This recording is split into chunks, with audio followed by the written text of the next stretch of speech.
coming up, but there is an aspect also that I want us to talk about, and that's our relationships. This panel discussion will be incomplete if we do not talk about relationships, because we are talking to teenagers and young adults, and you know how it is with them. We've all been there and we are still there. We are all young people. Now, what are the, in your opinion, Nike, what are the relationships that young people needs to nurture? What are the most important relationships that young people need to nurture? I want you to throw more light in that, because they need it to evolve. Actually, you're a function of your environment, and so we need to talk about it. Nikki, over to you. All right. So I'm going to just share a few things. The first relationship you need to nurture is your relationship with God. Like, I have to emphasize this for you. My life I am where I am today because of God. After I've gone through all sort of rejection, gone through all sort of experiences in my life where I was always questioning myself, questioning my identity and all that, it was God's love for me that found me. So I need to say to you that in this era where there are different philosophies flying here and there are different things happening, different betrayals happening, that questions yourself, rejection happening everywhere, that can make you think that you are not good enough. The anchor that you must have is your relationship with God. If God's love for you is clear, then every other thing falls in place for you. Now, the reason why I'm saying this is that for over 27 years, I never thought that God loved me. I used to think that maybe God had an issue with me. Even though the grace was evident, even though every other thing was evident, I just questioned it. And it took me a while to discover that. And it was because I had grown up with so much rejection that the rejection had built a wall around me, that I was not even able to receive the love that I was getting. So I was always seeing it in the negative way. It was when that wall was broken down, that was when I was able to receive the love of God. So I'm going to say, build your relationship with God, study the word of God, spend time in prayer, not just playing games and all that. They are great, but always have that time with God. That's the first thing. The second relationship you should build is with yourself. You should actually discover yourself a lot. And your self-awareness increases the more you expose yourself to reading books, reading materials that can really expose your mind, the kinds of movies that you watch. It's okay to have fun, but sometimes challenge yourself. There are certain movies you watch, it just challenges you to start to think in an innovative way. Start to think, how can I impact the world, like globally, not just your local place? Do you understand? So build a relationship with yourself. Spend time alone sometimes and just think. I think that one of the issues with Africans is that we are better now, but we have issues with just sitting down to think. We want people to think for us. We want to always go on Google and just find every single thing. But sometimes just think on your own. And the funny thing is, you have an intuition. You have a spirit in you. You have this wisdom that can flow from you if you learn how to spend time with yourself. And sometimes just ask yourself questions and sleep. When you want to sleep, just give yourself questions to think about. When you wake up, your subconscious mind is still very active. You would wake up with so much strategies and understanding and stuff like that. Number three relationship you want to build is also with your family. With your family. Now, if you do not, is someone saying something? No. Okay. With your family, you should build a relationship with your family. Like, stop thinking, your family don't love you because they're trying to correct you and you think they're trying to criticize you and stuff like that. There's a way we interpret all these things. Build a relationship with your family. Build a relationship with mentors. I'm so glad that we have Dr. Kenny. I think that teenagers need that support system because there's so much of distraction, from the music to the videos to the philosophies flying around. There's so much of distraction. So you need mentors that can actually guide you sometimes. So I'm very happy with this platform because it helps you to really stay on track. Then have friends that are like-minded. Have friends that have a purpose towards life, that have direction towards life, not just friends that when you sit down, all you're thinking about is boys and girls and all those things.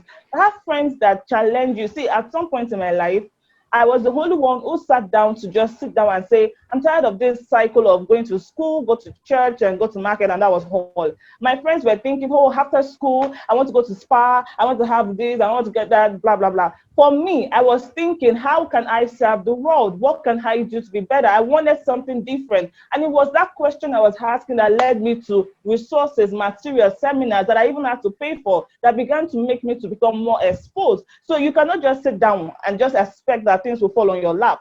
You need to always seek. The Bible says, those who seek after righteousness shall be filled. Whatever you're seeking for, you will be filled with it. If you're not seeking for more, you will not get more. If you're going to evolve, it means that you are constantly training your mind to think that there is more. So yes, you want to be very grateful for where you are in life now, but don't stay there. Always ask yourself, what can I do to be more?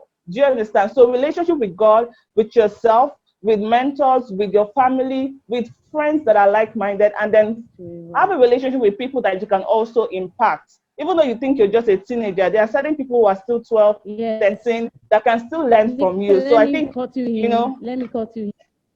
Okay, I think I'm done with that. Mm. Yes. Thank you so much. So you mentioned something very key, your relationship with God, your relationship with yourself, your relationship with others. Those are the relationships that we need to work on young people. The relationship with God is key. I'm very happy that many of us, I think everybody here has a relationship with God because He is the beginning. He is the beginning. So we need to have a relationship with God. And if you're listening and you don't have a relationship with God, you need to have a relationship with God, because having a relationship with yourself starts from you knowing God, you accepting God's love, you knowing that God loves you. It just helps you, makes your journey easier. And I'm sure that the panelists will, wade into this as they speak. But I want to quickly go to Matthew. Matthew, please, let's quickly move into this thing. I receive questions like this almost every time I speak. And that question is so simple. When is the right time to go into a relationship? When is the right time? Teenagers are always asking this. Young people are always asking this. When is the right time to go into a relationship? Okay, first of all, I would say that for a teenager to want to go into a relationship, there are some level of completeness you have to attain. And until you attain those level of completeness, I don't think you have business having a relationship. Until you have a future, you don't need a partner. Until you know where you are going to in life, you don't need to drag people along into your life. Until the question of purpose has been critically analyzed, you don't need to be looking for somebody to complete you. So there are 6 levels of completeness you have to attain. Number 1, you need physical completeness. Physical completeness talks about you not being a child. Anybody below the age of 18 is a child. Anybody that cannot take responsibility for his or herself, him or herself, is a child. It doesn't matter whether you are 40 or you are 20 or you are 10. As long as you cannot take responsibility, you cannot make decision without parents, you cannot make decision without other people influencing your decision, you are a child. Then if you are less than 18, according to the law of the land, you are a child. I believe this question of relationship, you're talking about intimate relationship that is probably going to lead to marriage. So if you are less than 18, you don't need it right now, because your brain capacity, your mind capacity cannot handle the issues of love. So I was reading on Facebook recently about a young boy, about 6 years old, making a birthday shout out to his girlfriend that broke his heart. And the girlfriend is now full. So he wrote it on Facebook, and it generated over 20,000 comments. And people were telling him, guy, you don't even understand what love is, because your brain capacity, your conscious mind is not fully developed to handle the issues of love. So if you are less than 18, you are not supposed to be entangling yourself in entanglement. You need to focus on something that your brain can carry. Number 2, you need emotional completeness. You need to be emotionally mature. You need emotional intelligence. You need emotional mastery. You need emotional freedom for you to want to go into relationships. Some people have not been able to manage their emotions because as a teenager, there is a level of emotional mastery you need to attain. And then sometimes you have not attained that mastery and you want to venture into a relationship. It's going to damage you. It's going to It's going to destroy you. Then number three, you need social completeness. You must be socially aware,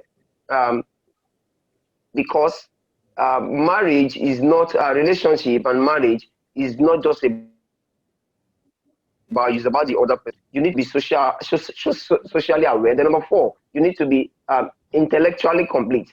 Some people we should not be talking on a subject, and you are just looking for somebody to come and cuddle you or somebody to come and touch you. You need to be intelligent. You need to know what we are saying. You need to know something about everything and know everything. You must not just venture into a relationship without you having sense, because relationship is not just about kissing and smooching and all of those things. It's about you capacity to handle discussion. That's number four, right? Or number five? I talk about physical, I talk about social, about emotional, I talk about intellectual. Then number five, you need to be financially aware, financially complete. The little requirement is your ability to feed your mouth, ability to feed yourself. That's the least requirement. The least requirement is ability to feed yourself. If you cannot feed yourself, you don't need, because relationship costs money. You need to buy the chat card to make calls. You need to go on a date. You need to do many things. You need to it's not just about you telling yourself I love you on WhatsApp alone. So you need to be making money. It doesn't matter whether it is little or something or much, but you should be making something. Something should be coming into your pocket every month. At least have a job. The least requirement is your ability to feed yourself before you want to go into a relationship. If you cannot feed yourself, how do you now want to help others? Then finally, you need to be spiritually complete. You must know yourself. Nikki has talked about the spirituality part. You must know your God, because God discovery is the key to self-discovery, and self-discovery is the key to life transformation. If you are not complete in all of these aspects, I don't think you need a relationship. Once you have a future, you don't need a future partner. Once you have analyzed the question of purpose critically, once you know where you're going to, you don't need a future partner. You don't need a relationship. You need to just understand that life is in phases, and you must wait. Don't be in a hurry, because there is no late coming in relationship matter. Nobody has ever died for going into a relationship late. Exactly. But people died for going into the wrong relationship. I hope I've answered the question. You have done justice to the question. So you need to be physically, mentally, spiritually, emotionally, psychologically, ordically ready. And it's not a function of age. You can be old and still not ready. And so we need to know that. Teenagers, take your time. You are evolving. Get to know yourself. Get to understand yourself before you move to that place. If you move too fast, if you rush the process, you will crash land. Take your time, understand yourself, gain mastery. Nike, there are some destructive habits and addictive habits that actually destroys teenagers when it comes to evolving. I just want you to, well, welcome back to me. I just want you to throw more light on how teenagers can deal with some addictions that they have. And, you understand what I'm trying to say? There are some addiction like pornography, masturbation that some teenagers, a lot of young people struggle with. And most of them are ignorantly struggling with it, and they don't even know how it's damaging everything about their evolving process. So can you speak to any of them going through that right now? Let them first of all understand why the gravity of being in this addiction and how they can get out of it.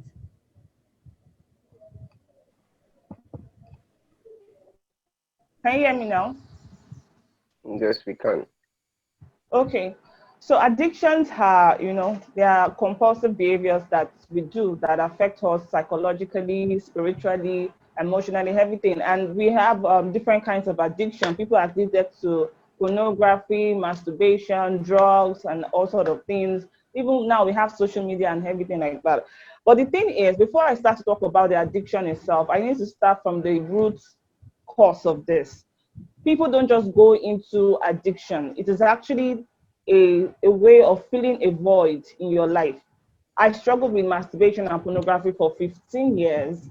And I know that it started because I didn't feel loved in my house, and I was seeking for a way to feel loved. I was also high-do many times, and because I was always alone, I was curious. I was sexually molested at a young age, and this made me to it just distorted my sexuality, and I wanted to know more. I wanted to know what mommy and daddy were doing. And so the moment I stumbled on these things, I just began to feel them into my life for so long. And even though I would pray and pray and say, Lord, I don't want to do this again, blah, blah, blah, I would still fall into it, and it continued as a cycle. So the first thing you need to know is that it's going to affect you psychologically and spiritually. Number two is that you are going into those things because you're trying to fill a void in your life. And the moment you can understand the void or the trigger, it could be because you were molested. Maybe that's what led you to it. It could be because you're trying to fill a void in your life. It also distorts your sexuality. It just makes you to begin to think that, oh, it's just normal to just have sex every time. Just makes you to just begin to do certain things and stuff like that, okay? It also distorts your identity. It just makes you to feel like it is you fulfilling those things that will help you to become who you are. Like if you don't do this thing today, you're not going to be yourself and stuff like that. It also puts like a separation between you and God, because when you are constantly doing those things, you just feel like God already hates you. You're falling into sin. So those belief systems would also stop you from receiving any love from God itself. It also shifts you from your daily activities, your daily relationships. You just find yourself wanting to be isolated. You want to be withdrawn. You want to just be on your own so that you can practice. I know those times I will always pray that my parents and everybody should just leave the house. And the moment they leave the house like this, oh, it's just time for me. And I will just, continue to engage till I'm very tired. And so that's the issue with addiction itself. When it comes to things that you can do about it, I would start by saying that you need to actually speak up. And it's not just talking to anybody. You have to talk to someone that can truly help you. And then sometimes, even when you have not found someone to really help you with it, you need to also understand that there's a trigger to it. There are patterns around it. And if you can discover this thing, if you take time now and sit down and say, okay, what are the triggers? Is it when you watch a movie? Is it when you talk to a particular person? Is it when you have certain thoughts? Now, let me bring in another spiritual angle to it. Now, many people who go through all this masturbation and pornography and the likes, and the moment you feel like you're trying to recover from it, some of you begin to have dreams where in your dreams you are having sex with someone, you're seeing naked bodies, you're having all sort of defilements in your dreams. And one thing is that when these things begin to happen, you're getting triggered spiritually also. So in as much as you're telling yourself, I will not do it again, I will not do it again, there are times that you get triggered because you have opened up your spiritual gateways. You know that we have the body gateways, the soul gateways, and the spiritual gateways. So you open your soul gateways by allowing these things that you're consuming into yourself.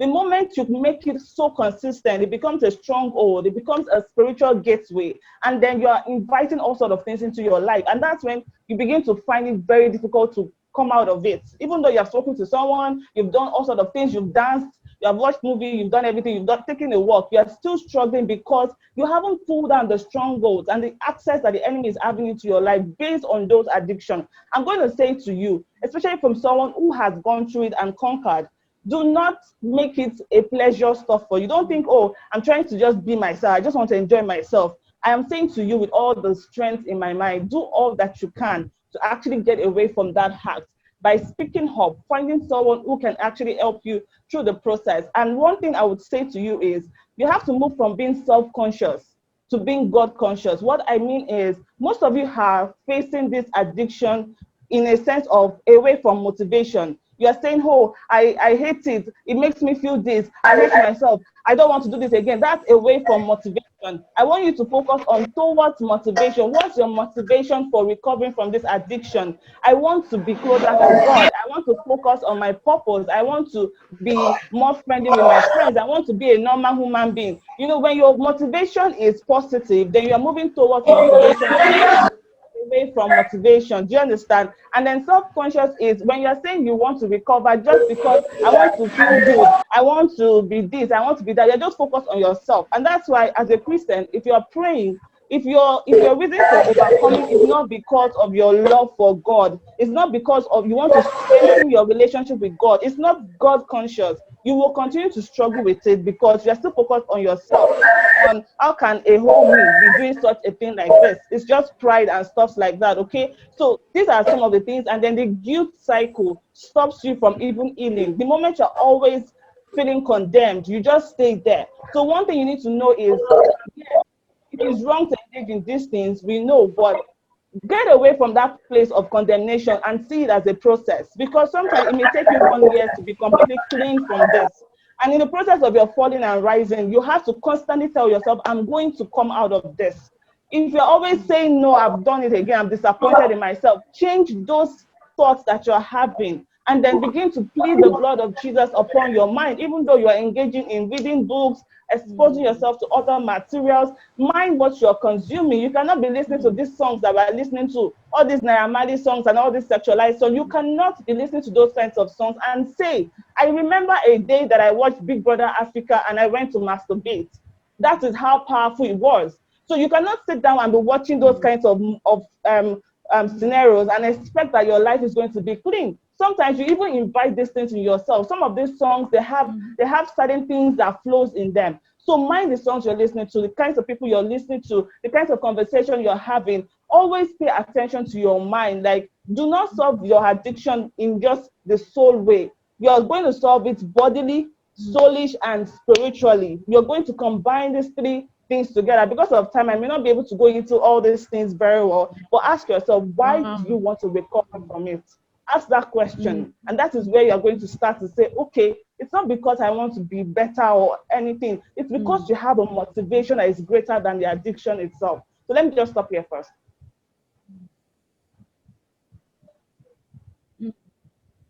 Wow, explosive. Please, if you are there, you're watching and you are struggling with masturbation, pornography, whatever addiction, chat us up. We have our online counselors, and we can also get to have a first one-on-one with some of our coaches with their permission. You're in a safe place. Don't suffer alone. Look at what you're hearing. You can't afford to continue that way. Timmy, I want to ask a question about mentorship.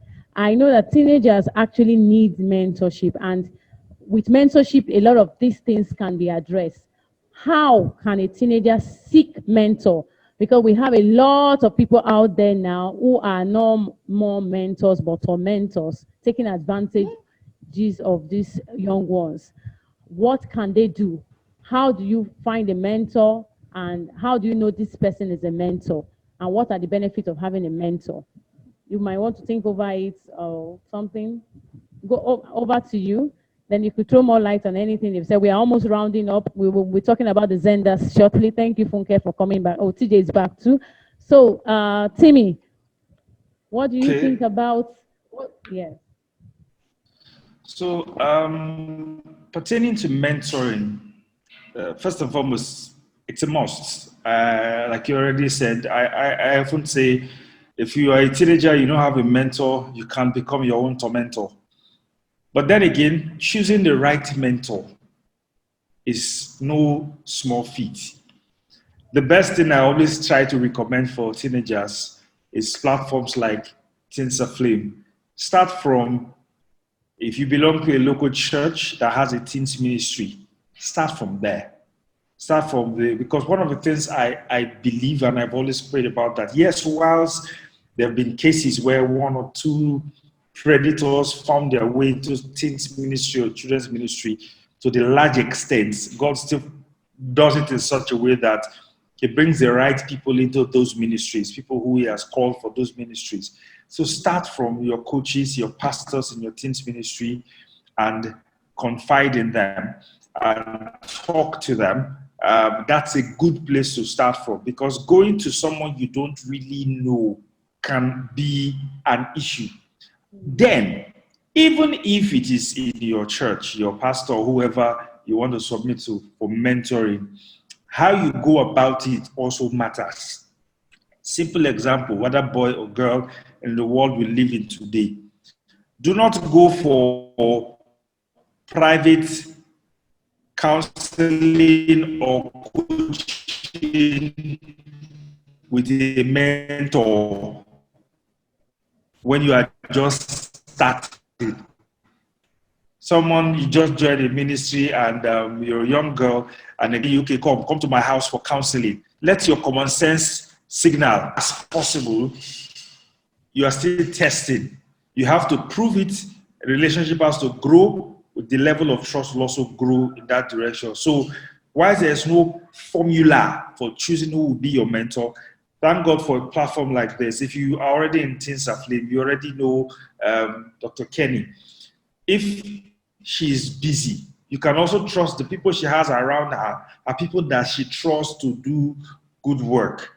And that is one simple formula. So get involved in a teens ministry in your local church or somewhere. Start from there. Now, another thing I want to touch on is the dating thing for teenagers. That is one question that will never stop coming as long as we have teenagers. Yes. But this is the thing. Personally, when I was youth pastor in my church, my own philosophy was this. We just told them in our teens ministry, no dating in teens ministry. I don't want them in here. That's where we stood. And then we got to a point where we started having teenagers were in university. There was one particular case. The girl was already in 400 level.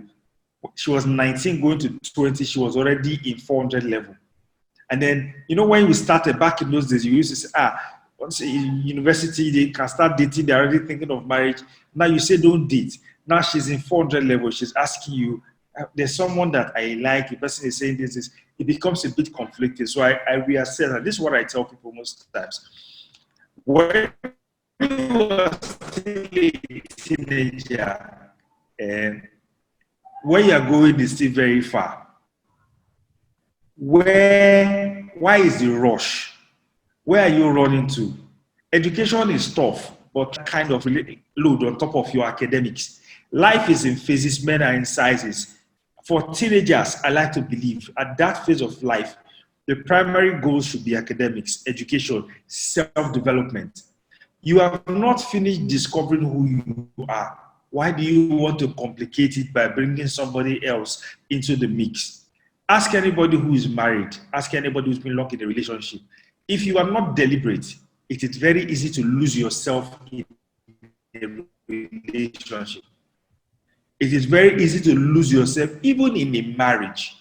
So imagine if you now do this as a teenager. You wake up one day in your 20s and 30s and you don't even know who you are. You will give up things that you will look back later. You will blame that person for. But in truth, you put yourself in that situation. So my put bare the realities in front of them. This thing you are rushing to get into. Why? I wrote something here. I said, why do you want to get into a relationship? I already talked about emotions and feelings. If it is because of how you feel about the person, I promise you, this one is, let me say something that most times our ladies can empathize to more. Almost every of our artists here, I'm sure you people can attest to this. When you were in your teenage years, you had a crush on somebody. And now that you're mature, when you think back, you hide your face in shame because you cannot believe that that person was somebody at one time you felt you couldn't live without. Am I wrong? It's the truth. That is what maturity does. You understand? Then you come and ask yourself, how? You are 16. The person you think you cannot live without right now. When you are 20, not even 26 or 24, 4 years from now, you'll be asking yourself, what was I even thinking? So relax. Help to the teenagers, help them see what is most important. Let them realize, no matter how your body is doing you right now, you will not die because you say no. Or you will not die because you don't have somebody that is telling you some sweet nonsense. No. But do it in such a way that, yes, do it in such a way that it is conversational. What drives most of our teenagers to go into wrong relationships, besides their personal issues of esteem and the rest, is when we start doing this holier than thou. It is a sin to be in a relationship. They begin to question, we're not doing anything bad now. Truthfully, maybe they are not doing anything bad, but you've called this sin. They begin to adjust the boundaries of they're not doing bad till they get to where they do the sin eventually. But when you start with sin from the get-go, you already put them in a position where, So I feel that is key in this whole thing. How you approach that conversation of relationships. Sometimes it's even more important than the relationship. And then something Nike said, I want to just buttress. You see, especially relationships and this other habits like you talked about, that person that you talk to is so key. The fear of your man of God is more real than the fear of God. The person that you commit yourself to, for example, you're a teenager or you're even in your 20s, you are dating, and you have, even if it is Dr. Kenny that you know, and you go and say, see, I'm dating this person, and we had sex, and I know it's bad, I don't want to ever do it again. And she tells you, okay, now listen to me. Every week, I will call you on Monday and Wednesday and ask you whether you did it. And if you do, I know you won't lie to me. And the day I hear that you do it, you will not believe what I will do to you. Trust me, the respect and reverence for Dr. Kenny is more tangible than the respect and fear for God. We know God is there, but people still do bad. But knowing that Dr. Kenny, what will she do to me? Will she tell my mom? Will she this? Will she that? Will she cut me off? That is so real. And that is the reason why everybody, you need that person that you respect so much that you can commit to, and this person can hold you accountable. Thank you very much. Thank you so much. In fact, it's too much. So teenagers, calm down. Please, hashtag it on your chat box. Just calm down. Just chill out. Chill out. All these things that you are clamoring to have, you will have them. Just chill out. And the thing about the crush he said earlier made me laugh because I just remembered a lot and just started to laugh. And so we need to know this, that you need to calm down. And I believe there are some of our teen coaches also watching out there, and you're also picking some things that, when we actually put sin as a forefront.